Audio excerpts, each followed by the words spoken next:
So Unique hit Raquel in the last episode of Raising Kanan, and now Raquel is going to be on the offense. I've been saying that Marvin has wanted to go on the offense since the very beginning, and now she has no choice. Unique is about to field Raquel and the Thomas organization, and it's going to be all hands on deck. Kane is jumping to conclusions again, as he did with Buck 20. This time he's just doing it with Scrappy instead, and he's going to find himself arrested in the next episode. We have Jukebox and Lulu who really start to build their relationship, try to get into music, but where does it all go wrong for them? We're breaking down the trailer for episode 5 of Raising Kanan in this video, but if you are new to the channel and you haven't done so already, then remember to smash the subscribe button if you want to see everything Power Book 3 and Power Universe related. But let's talk about episode 5, which is a midway point for the first season of Raising Kanan, and you can bet it's going to be a crazy episode. The halfway point during any Power is always a good episode, and I expect the same from next week, especially because the actors have teased it over the past few weeks so much. But we're going to see Raquel going on the offense now, and she has no choice because Unique not only hit their stash house and took half her shit, Unique and his crew also hit Kanan, and that's what's going to hurt Raquel the most. She's tried her best to try and protect Kanan, but ever since D-Wiz's death, Kanan has been on a downward spiral with school, his grades, getting in on the game more and more, and Raquel's tried to teach Kanan, and she tried again in the last episode by having him put in some extra classes after school,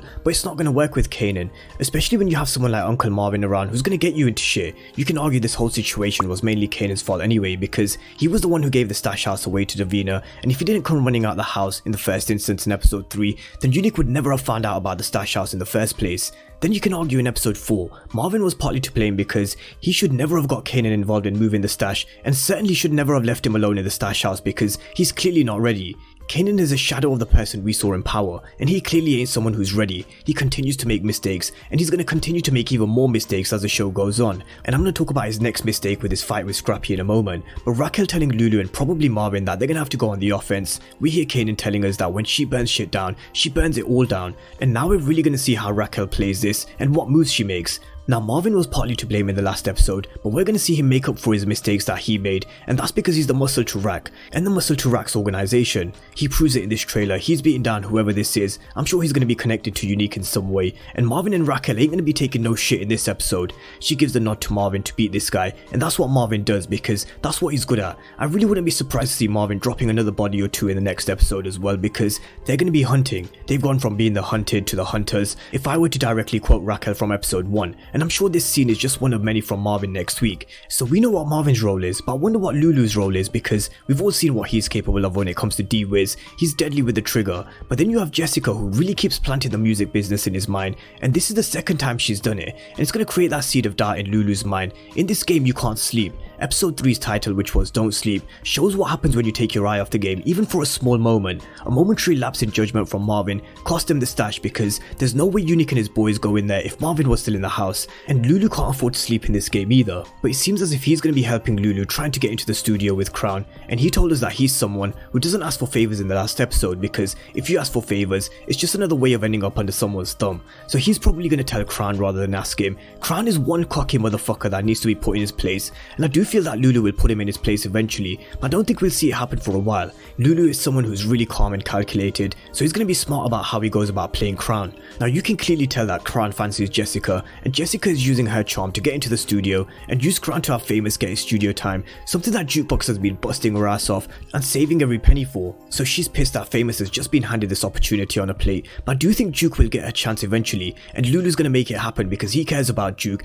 and they both share this love and passion for music, so I'm sure he's going to make it happen at some point. But then we all know it goes wrong at some point as well. Maybe Jukebox does get her big break, but then it all comes crashing down when the person who believed in her and made her dream possible, Lulu, is killed, and her dream dies with him, and that's why she never quite made it. I do see something like this happening to Juke and Lulu, but it's definitely a story for a later season. But then we have a scene with Kanan telling Juke that someone's a rat, and if you were confused about who he was talking about, then he was talking about Scrappy. Kanan thinks that Scrappy was the one who ratted where the stash house was to Unique, and that's how he knew where to hit and when to hit. Now Kanan at this moment is just all over the place. He doesn't even realize that it was himself who gave up the stash house when he ran outside to Davina. He was actually warned not to leave the stash house by Scrappy, but he did anyway. Now Scrappy is one of Rack's most trusted soldiers, and you don't put someone in the stash house if you don't trust them. But Kanan doesn't realize this, and he's gonna think Scrappy was the one who ratted to Unique, and he's gonna end up having a fight with Scrappy, which will land him in a lot of trouble with Howard. Howard seems like he's watching on, and we'll see this scene here with Kanan and Howard in the police station. I want to see how this conversation goes down between Kanan and Howard as well, because we know that Howard knows Defcon, who's Kanan's father of course, and they've dropped Defcon in a few conversations in the past few episodes, and I wonder if it's gonna happen again in this scene. But as I said before, Kanan is on a downward slope ever since D-Wiz's death, his grades, his school, and now he's got himself arrested for the first time as well. Now Kanan actually attacks Scrappy on his own after he tells Jukebox that he's gonna handle the fool, meaning Scrappy, but only Kanan goes to handle him as Jukebox stays away. I'm sure she knows not to get involved, and she probably tells Kanan not to fuck it up again. Now Detective Howard looks on and tells his partner that sometimes to get to the Queen, you gotta go through the Prince, which is Kanan of course, and that's exactly what Unique warned Raquel of as well. Detective Howard knows that Kanan is Raquel's weak spot, and that's probably why he's pulled Kanan in, because he needs to get to the Queen Raquel, and Detective Howard has his own motives for pulling Kanan in. I'm sure he doesn't give a shit that he's got into a fight with Scrappy, he just wants to meet with Raquel again. But why? That's the question, and I'm sure that's one of the questions that will be answered in episode 5, because they will meet at some point because of Kanan's arrest. Now I've spoken about how the midway point is always a good episode and there's always a twist and something that they've teased, so wonder whether this is something to do with Howard and possibly him fighting cancer, and could we even be meeting someone from his family? Could we have seen someone from his family already and we just don't know it yet? But whatever the twist is, I'm sure we'll see Howard's family at some point. But let's talk about Unique, because he's the one who's gonna have to keep his eyes open, and you talk about not sleeping in the last episode, he'll know what's coming. But I wouldn't put Unique down as this chess player. In my preview for the last episode I said I wanted to see Unique if he was a chess player and someone who made some smart moves based on his enemy's positions and plays, and I don't think Unique quite did this for me in terms of showing he's a great leader. He doesn't seem to have a right hand man who challenges his decisions, and you need this. You need someone to challenge your decision making, like we have Rack and Lulu.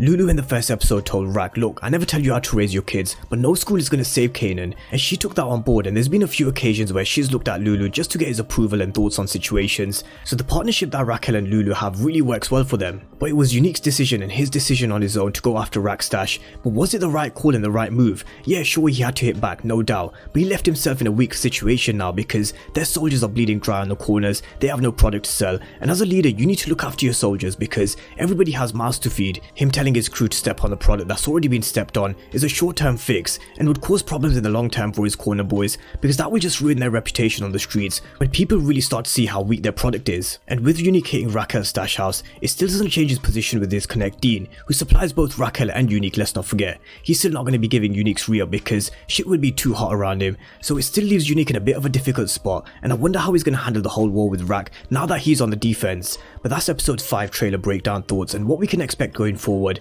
as we move into the midway point of the first season of Raising Kanan, and the war is really starting to get real. There's been a constant back and forth, and it's Raquel's turn to hit Unique next week. Eventually something is going to have to give, and I wonder what this is, who and when. But let me know your thoughts down below in the comment section about what's to come in episode 5. Drop all your thoughts down below in the comment section, and of course if you haven't done so already, remember to smash the subscribe button if you want to see everything Power Universe related over the coming months. But as always, thank you guys for watching, and I'll see you next time.